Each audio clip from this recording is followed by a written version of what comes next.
C'est un plaisir pour moi d'être dans l'église de Loisé et d'introduire cette conférence, ces conférences qui vont être données par Georges Poisson et Philippe Siguret. C'est à l'initiative du président de l'association de sauvegarde de l'église Saint-Germain de Loisé, Antoine Engrave, que cette conférence se déroule ici aujourd'hui pour célébrer la 10e année de l'aspiration de mon père Michel Fleury,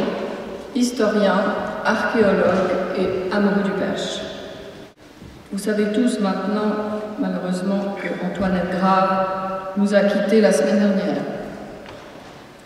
Pourtant, tous réunis, l'association de sauvegarde de l'église Saint-Germain de Loisé,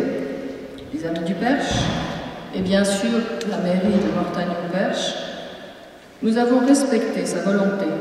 en menant à bien l'opération qu'il avait lancée.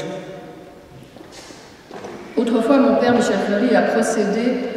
au classement de l'église de Loisé comme monument historique. Et ensuite,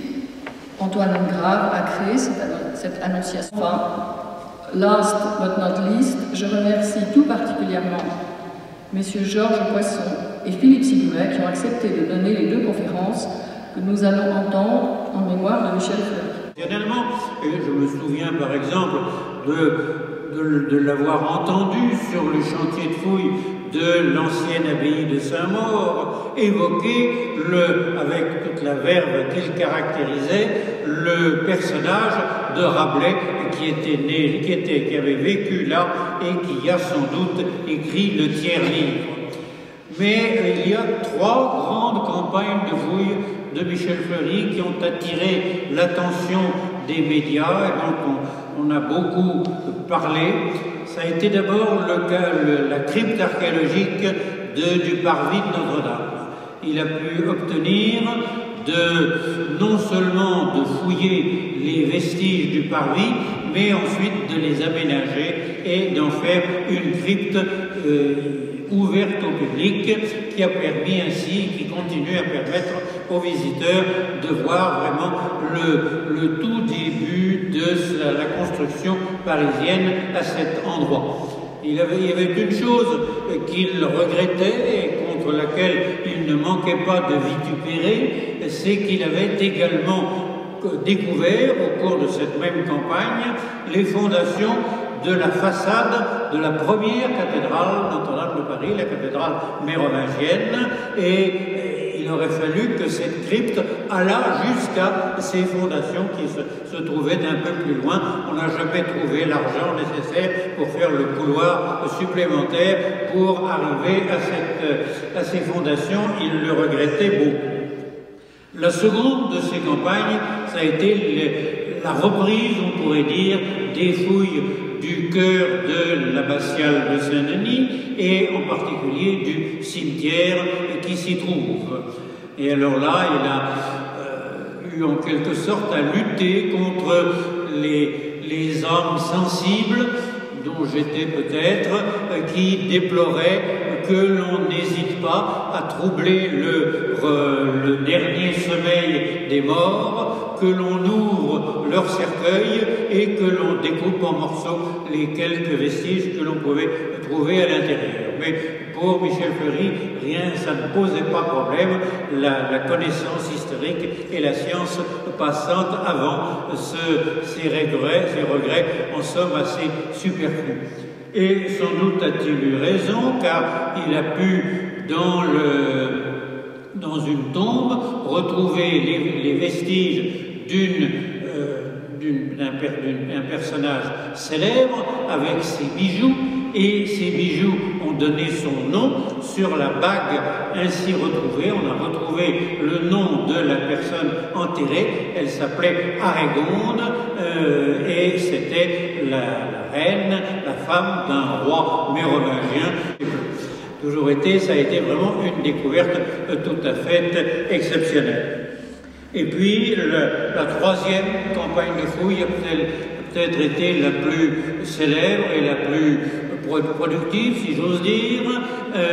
Il a, à l'annonce du président Mitterrand de la création du Grand Louvre, qui, me semble-t-il, a été vraiment une des œuvres essentielles de ce président pendant son double septennat, Michel Fleury a dit qu'il faudrait profiter de l'occasion pour faire des fouilles dans la cour carrée pour retrouver les vestiges du Louvre de Philippe Auguste. À quoi il s'est ainsi que l'on a pu permettre de commencer sous la direction de Michel cette grande campagne qui a vu ressurgir au jour vraiment les vestiges tout à fait impressionnants du Louvre de Philippe Auguste, c'est-à-dire du donjon, de l'enceinte qui l'entourait et des modifications qu'avait apporté Charles V quand il a fait transformer le Louvre par Raymond du Temple, et il y a vraiment une correspondance tout à fait étonnante avec ce que l'on a trouvé et ce que l'on savait déjà. Par exemple, quand on regarde la célèbre miniature des traits régisseurs du duc de Berry représentant le Louvre de Charles V, eh bien, il y a dans la partie basse des morceaux d'architecture que l'on a effectivement retrouvés exacts et intact, si j'ose dire, et très précis, très véridique dans les fouilles, ce qui prouve que le miniaturiste des traits régisseurs représentait exactement la vérité et qu'il avait été se promener sur place et avait fait les crédits nécessaires, les coquilles nécessaires. Ça a donc été vraiment une très grande campagne qui lui a permis également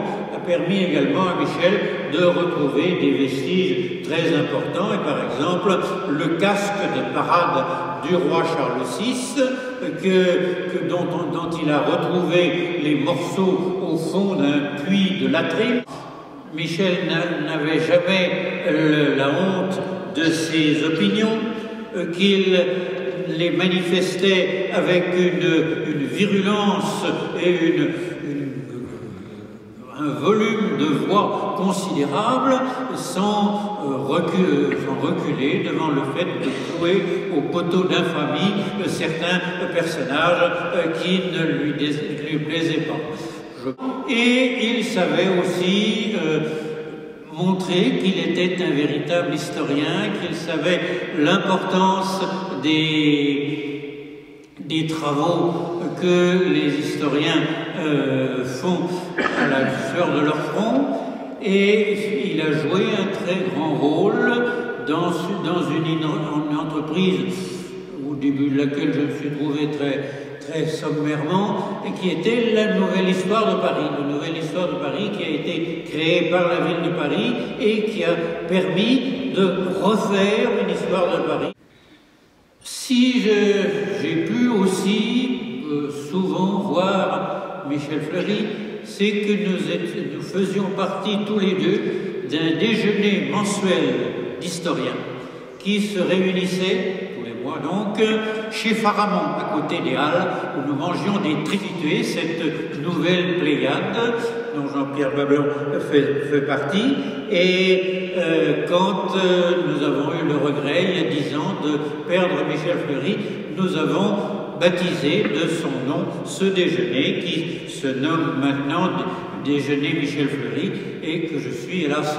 tout seul maintenant à présider, mais qui continue de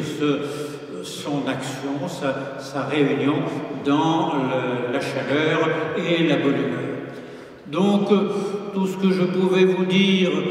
de Michel Fleury, c'est que nous avons gardé sa mémoire sur le plan de l'histoire, de l'archéologie, de la gastronomie, permettez-moi d'y ajouter l'amitié.